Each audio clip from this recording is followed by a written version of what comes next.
শুনুন, যারা ইউটিউবে পাঠ শোনেন, এই পাঠ শোনার পরেও যে মায়েদের লজ্জা হয়নি, ওদের লজ্জার জীবনেও হবে না।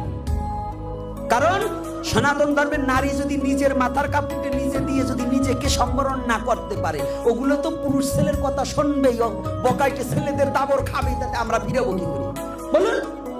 সনাতন ধর্ম এত বড় পবিত্র ধর্ম যে নারীকে দেবীত্ব স্থান দিয়েছে। আর এই নারী এখন দেবত্ব ছাড়ি আনারী হইছে, নারী হইছে আনারী।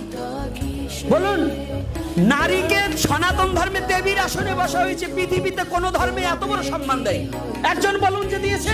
আমাদের যত দেব দেবীর মধ্যে পুরুষের চেয়ে নারীর সংখ্যা বেশি। কোন সংখ্যা বেশি? যারা গীতা পাঠ করেন, আমি গীতা পাঠ বাবা জীবনও আমি করতে পারিনি, আমি পড়ি, আমি পাঠই করি, পড়া তো দূরের কথা, পাঠও করি না, হৃদয়ে ধারণ জীবনে করতে পারিনি। তথাপি আপনাদের শুনে যেটুকু বলছি, গীতার যে মূল 18টা নাম মাহাত্ম্যের, এই 18টা নামের মধ্যে কয়টা পুরুষ ছেলের নাম? এই বলুন কয়টা? একটাও আছে পুরুষ ছেলের নাম? তাহলে কোথায় নারীকে প্রাধান্য দিয়েছে গীতার মধ্যেও? শ্রীমদ্ ভগবত গীতায় নারীকে প্রাধান্য দিয়েছে। আমাকে বলছে তাই বলছি, মায়েরা কষ্ট পাবেন না। আমাদের দেখাই দিয়েছে যে মায়েদের সম্বন্ধে দুটো কথা বলুন, তাই বলছি। মায়েরা আবার ক্ষমা সুন্দর দৃষ্টিতে দেখবেন।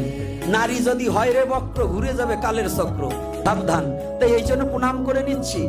এই কথাটা বলছি কেন? জাতি এবং সমাজকে জাগাবার জন্য। খালি ধর্ম বললে কাঁদলে কাজ হবে না, ধর্ম কিভাবে রক্ষা করবেন এদিকে একটু অগ্রগণ্য হন। আপনি তো হরি বলে মরে যাবেন যদি ভক্ত তৈরি না করে যান, এরপরে হরি বলে লাফাবে কারা? এই হরি বলে লাফাবার গ্রুপ তৈরি করতে হবে। সেই গ্রুপ হচ্ছে যুবক শ্রেণী। আর এদের ভক্তি পথে আনতে হলে যে কলা কৌশল অবলম্বন করতে হবে, তাহাই করে আমরা ভক্ত তৈরি করার জন্য প্রস্তুত হয়েছি। এজন্য আমরা ভয় পাই, সত্য কথা বলতে। তাহলে নারী পৃথিবীর সবচেয়ে সনাতন ধর্মে নারীকে যে শ্রদ্ধা ভক্তি দিয়েছে, এটা অন্য কোন জায়গায় পেয়েছো মা? পেয়েছ? সেই সনাতন ধর্মের যে মেয়ে ছেলেরা, যে ছোট ছোট কোমলমতি মেয়েরা সনাতন ধর্মের আশ্রয় ছেড়ে যারা অন্য ধর্ম অবলম্বন করে ধর্মান্তরিত হতে চায়, হচ্ছে, এদের চেয়ে দুর্ভাগা আর পৃথিবীতে কেউ হলো না। এর চেয়ে দুর্ভাগা আর কোনো মেয়ে ছেলে হলো না। সনাতন ধর্মে নারীকে প্রণাম করে, পুজো করে, আর অন্য ধর্মে নারীকে ভোগ করে, শুধু ভোগের জন্য, দেহটাকে ভোগের জন্য তাকে গ্রহণ করে।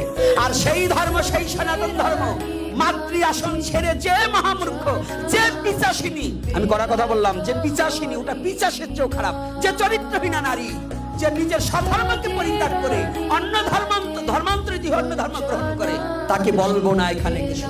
একমাত্র ভগবানই জানে তার কপালে কি দুর্ভোগ আছে। তার প্রমাণ দেখুন। মিডিয়া নিয়ে যারা লাফালাফি করছেন, এই যুবক ছেলে মেয়েরা ভালো করে শুনে নাও, যারা অপবিশ্বাসের নাম শুনেছো, বাংলাদেশের কিং মানে নায়ক কিং সাকিব খানকে যিনি বিবাহ করেছিল, ধর্মান্তরিত হয়েছিল, পুত্র একটা জন্মাই দিয়ে দেশে তালাক মাইয়ে, এখন বুঝি দেখ জন্ম বইয়া যে কেমন ধর্মান্তরিত ওর জ্বালা।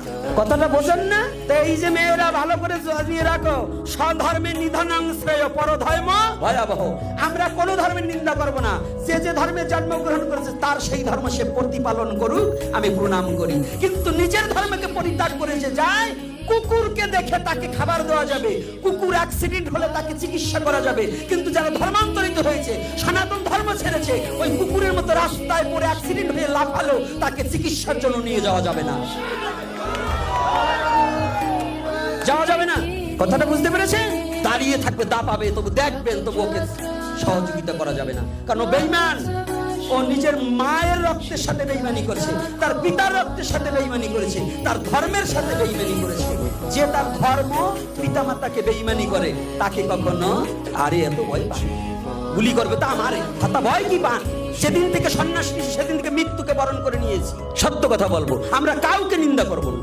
আমার মুখ দিয়ে জানো কোনোদিন জীবনে কোনো সাধুগুরু বৈষ্ণবের নিন্দা না করবো, কাউকে নিন্দা করবো না। পৃথিবীর সৃষ্টি সবই সৃষ্টি, ওই হিন্দু মুসলমান বৌদ্ধ খ্রিস্টান সবাই ভগবানের সৃষ্টি, কিন্তু ভগবান যাকে যে ধর্মে দিয়েছে সেই ধর্ম তার প্রতিপালন করতে।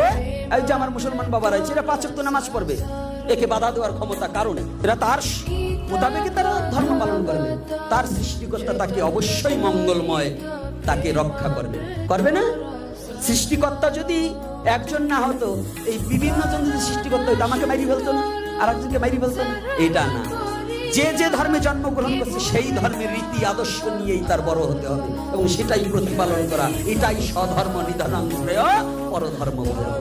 কাউকে ছোট করবেন না, কাউকে। আমাদের সনাতন ধর্মে আগে হিংসা ছিল, আমি আগেই বলেছিলাম, আগে হিংসা ছিল। অমুক ব্রাহ্মণ, অমুক নাপিত, অমুক ঋষি, অমুক মুসি, সেইটাকে আমার মহাপ্রভু বাম পদে দলন করে দিয়ে সবাইকে একত্রিত বসিয়ে বললেন তোমরা হরি নাম করো, হরি বললে সে আমার। এর চেয়ে আর আপনাদের ভালো কথা কোন অবতারে কেউ দিতে পারে পারছে বাবা? কবে বা ছিল এমন রঙ্গ ব্রাহ্মণ চন্ডালে করে কোলাকুলি। আজকে যে আমার দুই বাবা বসছে, আমি একটু আগে দেখেছি আমার ওই বাবা একজনকে জড়িয়ে ধরেছিল, প্রেমের আবেশে জড়িয়ে ধরেছিল, কত মধুময় ভাবাবেশে জড়িয়ে ধরেছে। আজকে ব্রাহ্মণের ছেলে হয়ে আমার মতো এত নিকৃষ্ট ব্যক্তিকে জড়িয়ে ধরছে। তাহলে এটা কি কার অবদান? মহাপ্রভুর অবদান নয়? এটা মহাপ্রভুর অবদান নয়? কোন অবতারে হয়নি, কোন অবতারে দেয়নি, কোন অবতারে এমন সুযোগ করে দেয়নি। একমাত্র আমার মহাপ্রভু বললেন, হে জগৎ জীব, হরিনাম করলে যত পবিত্র হয় দেহ, ইহার চেয়ে পৃথিবীতে নাই অবন্তিত হরিনাম। তাহলে যত বড় পাষণ্ড হোক, হরিনাম করলে সে পবিত্র। কি করলে পবিত্র?